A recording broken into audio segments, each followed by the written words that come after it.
ধামাকা বৰষুণ দিছিল ধামাকা বৰষুণ দেখা পাইছে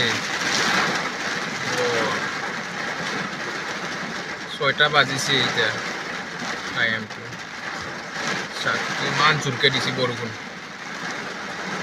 এটা মানে গাড়ীৰ গ্লাছৰ ভিতৰৰ পৰা মই ভিডিঅ'টো কৰিছোঁ গ্লাছ কি একো দেখাই নাপায় বৰষুণ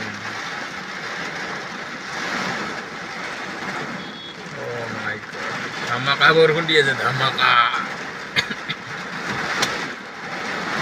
পুৰা ধামাকা দি আছে ইফালে বাহিৰৰ যি গাড়ী যাই আছে মাই গড তাৰমানে গুৱাহাটীত বানপানী হ'ব আৰু 1 ঘণ্টামান দিলে আৰু পানী হ'ব পুৰা হৈ যাব পানী এটা স্মাৰ্ট সিটি হয় স্মাৰ্ট সিটি বানপানী